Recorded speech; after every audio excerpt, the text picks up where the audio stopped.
now, exclusive Storm Tracker Doppler weather with meteorologist Chase Ward.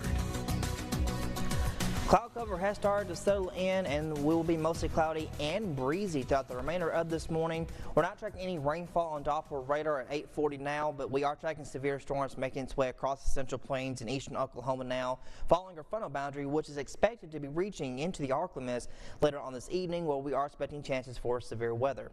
Temperatures area-wide in the mid-70s. It's definitely a mild start, and our dew points are in the upper 60s, lower 70s, which will be setting up for that severe weather event we could see for later on this evening. A very moisture-rich, ripened environment for these storms to kind of fuel off of later today.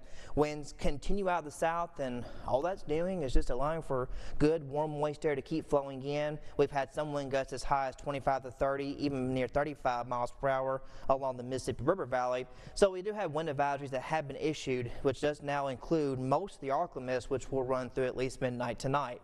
Now, as we'll move forward into the afternoon, when the kids getting out of school, we will see temperatures start pushing into the mid-upper 80s. Very, very warm, and that's going to be when these storms kind of start rolling through. Timing at this point looks to be as early as probably 3 or 4 o'clock when it kind of enters our western zones. The frontal boundary is expected to stall out a little bit with high instability and the sheared environment in the boundary layer. That's what's going to allow for the potential for strong storms, mainly in Arkansas. Now, because this boundary layer will eventually lag, it kind of prolongs an uncell-like pattern that we're going to see really throughout the rest of this week. So notice these winds, this is going through Friday, they are still suddenly, the front won't fully pass through. We won't even notice that it will change in the temperatures until Saturday once everything does eventually push through. The severe threat has been increased across Arkansas. Further to the north, we have that high level 5 risk for severe weather.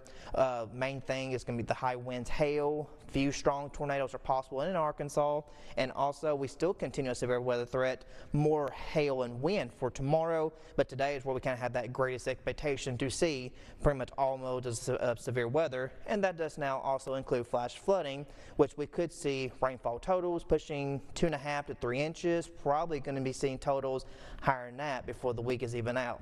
So looking at the timing, 4 to 5 o'clock, these storms kind of start entering between Magnolia and Camden towards El Dorado, and then as we go through 9 o'clock tonight, still moving across southeast Arkansas and probably some of our northern parishes lying north of the I-20 corridor. We get a break for tomorrow morning. Really, the severe weather threat should end by midnight, and then as we go into Thursday evening, similar time frame, 4 or 5 o'clock starting, ending around 8 or 9 o'clock, and by midnight mostly on out of here. That way kind of that wind hail threat for tomorrow evening. So we're going to remain kind of active as we kind of close the first week of April. Like I said, rainfall totals by the end of the week, maybe near 5 to 6 inches just for Wednesday, Thursday, Friday, and even through Saturday as well. That's the reason why flash flooding is going to be kind of a concern. We got aerial flood watches in effect for a good chunk of just not just South Arkansas, but stretching further north. So today, we'll reach a high near 87 degrees with these severe storms.